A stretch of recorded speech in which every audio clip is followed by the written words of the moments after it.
Hello everyone, I'm Elizabeth and today we're making this Dotti Quilted Jacket.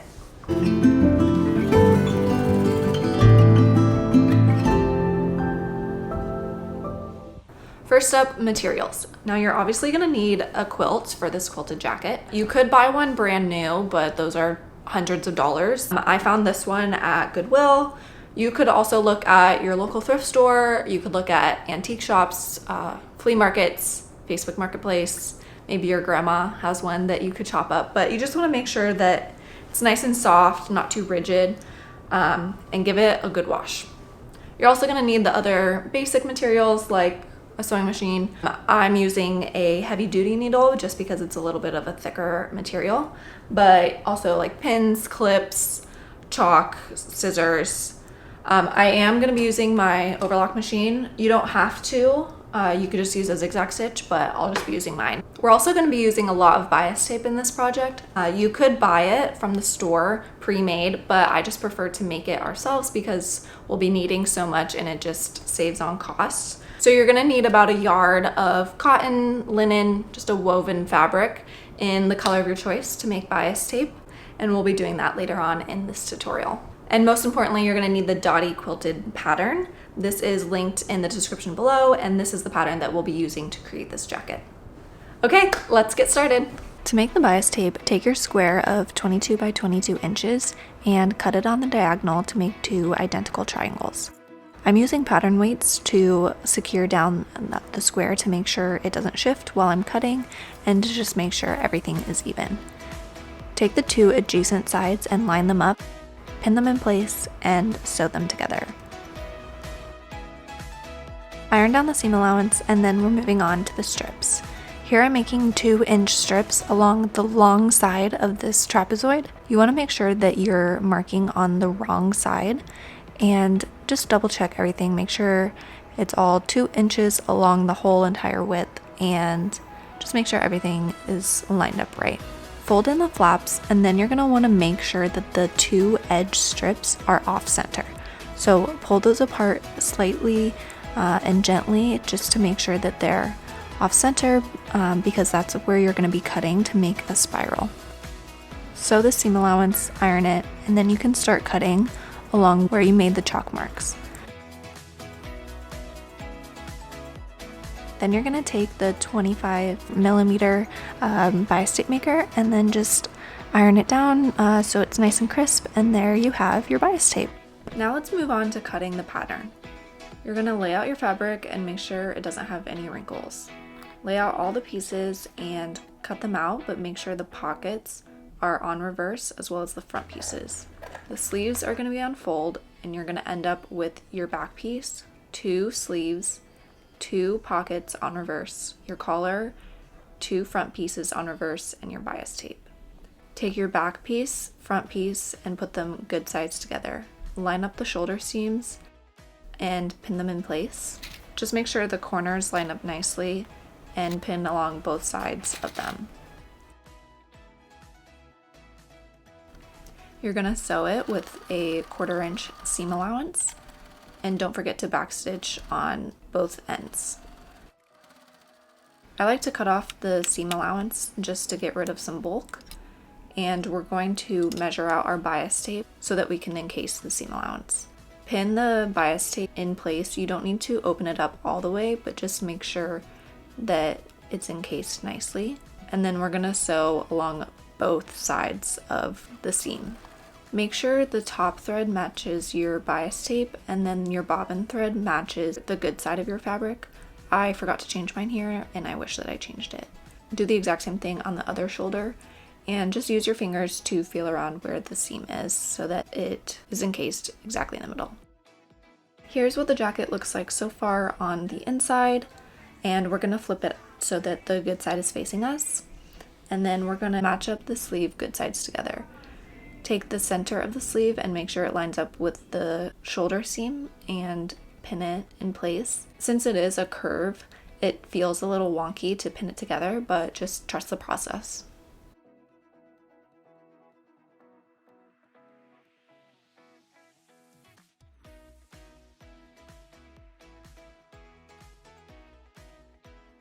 Use a straight stitch using a 1/4 inch seam allowance and overlock it, or use a zigzag stitch all the way across the entire shoulder on both sides.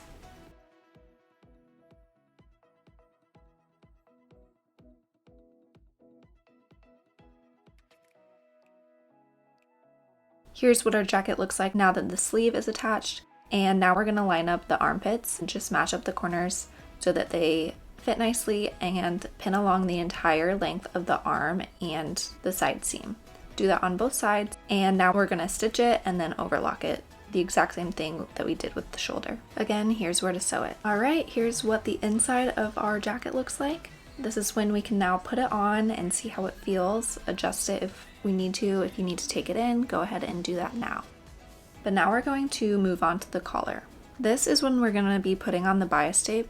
And if you've never put on bias tape before, it can be pretty daunting, but it's pretty straightforward. Basically, we're just going to open it up all the way and line up the edges of the bias tape to the edge of the collar and pin it in place. When we get to the right angle of the collar, I like to place a pin at a 45-degree angle on the corner and create a little flap or a triangle, and this will create a nice crease when we fold over the bias tape. So continue pinning the bias tape in place and make sure that you don't stretch it too much or leave too much slack in the bias tape.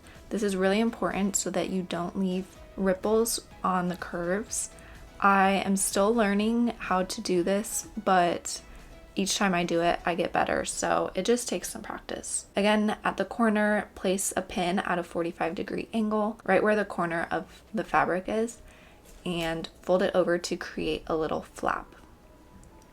Just make sure all of your creases are tight and they're pinned down well, because this will just make everything look crisp and clean. All right, let's take it over to the sewing machine and pin it in place.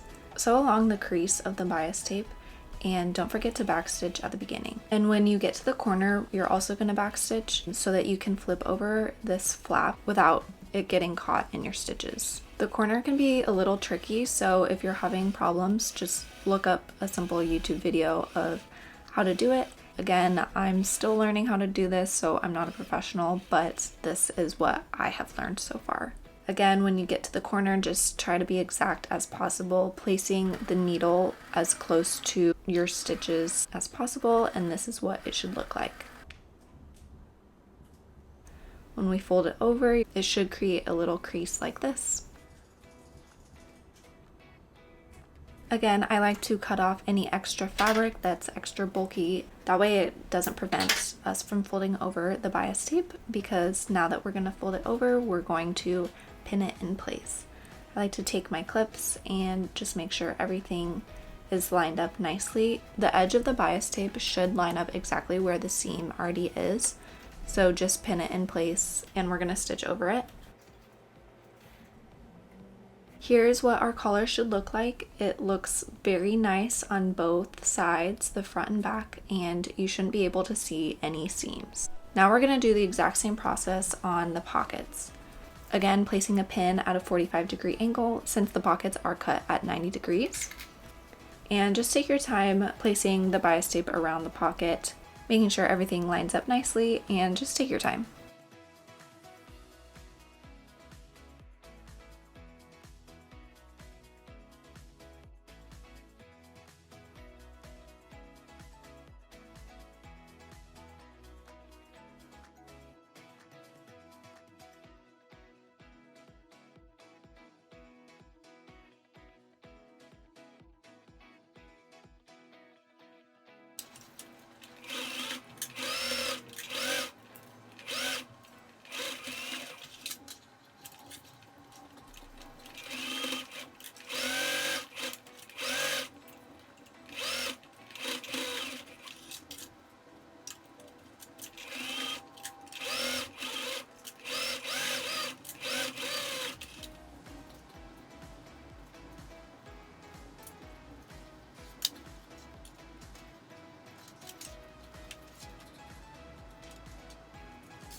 All right, here's what our jacket is looking like. We have our 2 pockets that we'll attach later, but now let's attach the collar.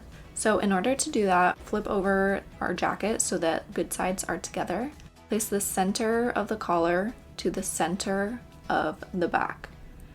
Pin that in place, and then we're going to stitch it with a 1/4 inch seam allowance and then overlock it along the entire length of the collar.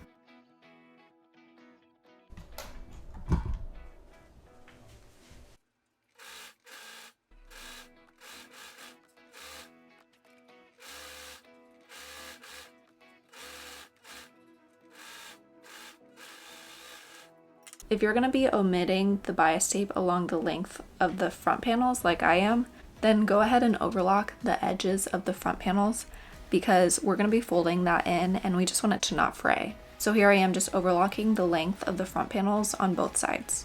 Try not to cut off much fabric when doing this. So if you need to remove the razor on the overlock machine, then go ahead and do that. Okay, here's what our jacket looks like with the collar attached. Here is what the inside of it should look like right now. The inside of the collar has a nice big seam, so we're just gonna do the exact same thing that we did with the shoulders and cover it with bias tape. It's really important here to fold in the edges of the bias tape and placing them right where the edge of the bias tape of the collar starts because we want it to look as clean and crisp as possible. So measure out your bias tape and try to be as exact as possible when placing it in place. So again, just use your fingers to feel around where the seam allowance is and try to make that in the exact middle of where you're placing the bias tape. So I like to pin the top and the bottom of the bias tape and feel around where you're placing it. And it's just really important to try to be as exact as possible because we'll be seeing the seam from the outside of the jacket. I will mention that this seam, because it is so thick, it kind of has a mind of its own of where it wants to lay in direction. So I like to just take my scissors and put a little snip where the seam wants to be folded over so that it can lay as flat as possible. So snip a little bit of the seam allowance, just enough to fold it over so that it lays as nicely as possible. Again, fold in the edges right where the edge of the bias tape of the collar ends, and it should look something like this. Don't forget that since we'll be seeing the seam from the outside of the jacket, you're going to want to change your thread accordingly. So I'm going to use my dark blue on the bias tape and white on the good side of the fabric. Just be really careful, especially around the beginning and end of this bias tape, so it lines up exactly where the collar starts. You don't want it peeking out past the collar at all, so if it needs to be a little bit before where the collar ends, that's fine, but just make sure you're really careful and precise of where this goes. So stitch along the top and the bottom of this bias tape, and it'll look very nice.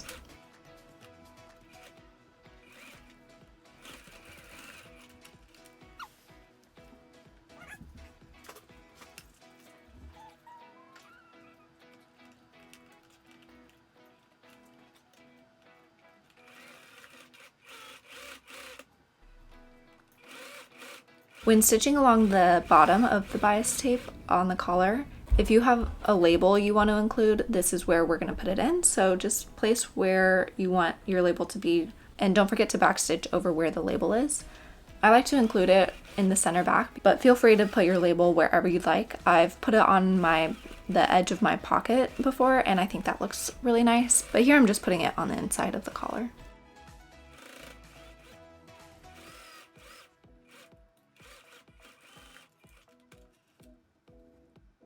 All right, here's what she looks like now. She has the collar seam encased nicely, so all the seams look nice and professional.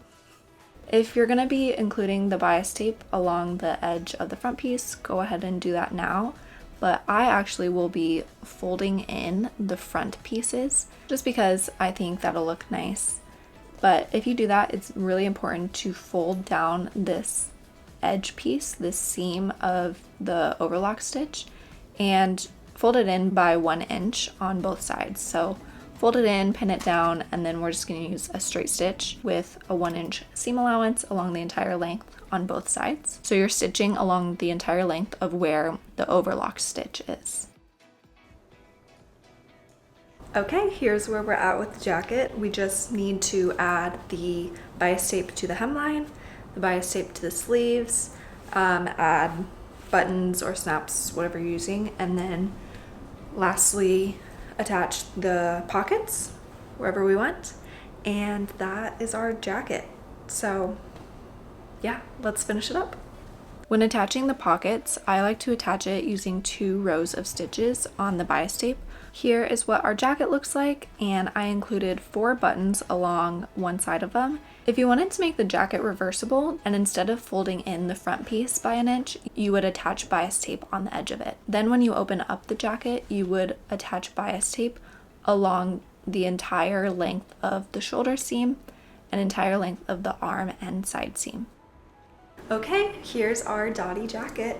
I think it's super cute, buttoned up with the pockets and the collar down. Or you could also keep it unbuttoned with the collar up. I think both ways are so cute. This jacket will be perfect for spring or fall because it's literally like wrapping yourself up in a blanket. So I'm so excited to wear it. Thank you for following along, and I'll see you for the next one.